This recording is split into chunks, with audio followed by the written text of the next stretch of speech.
അള്ളാഹുവിന്റെ ഹബീബ് സല്ലല്ലാഹു അലൈഹി വസല്ലമ തങ്ങൾ ആ പ്രവാചകൻ ഏറ്റവും വലിയ രണ്ട് സൗഭാഗ്യങ്ങളാണ്, രണ്ട് വലിയ കാര്യങ്ങളാണ് അള്ളാഹു കൊടുത്തത്. ഏതൊക്കെയാ? ഒന്ന് പരിശുദ്ധ ഖുർആൻ. സഹോദരിമാരെ, നിങ്ങൾ പഠിക്കണം. മുത്തുനബിക്ക് കിട്ടിയ ഏറ്റവും വലിയ സൗഭാഗ്യങ്ങൾ രണ്ട്.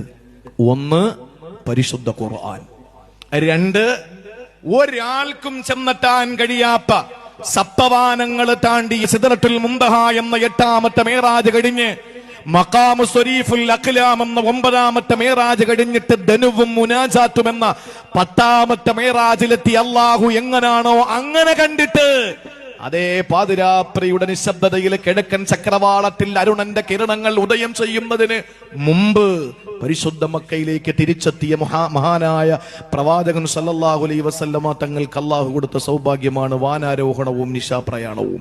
ഇസ്റാവും മിഅ്റാജുമാണ് മുത്തുനബിക്ക് കിട്ടിയ നമ്പർ 1 ഖുർആൻ, 2 ഇസ്റാവും മിഅ്റാജ്. നബി സല്ലല്ലാഹു അലൈഹി വസല്ലമ തങ്ങൾക്ക് കിട്ടിയ ഏറ്റവും വലിയ നിഅമത്തുകളാണ്. ഇനി നാളെ പരലോകത്ത് കിട്ടാതിരിക്കുന്നത് വസീല, ഫളീല, ദറജത്തുർ റഫിയ, മഖാമു മഹ്മൂദ്. അതവിടെ നിൽക്കട്ടെ.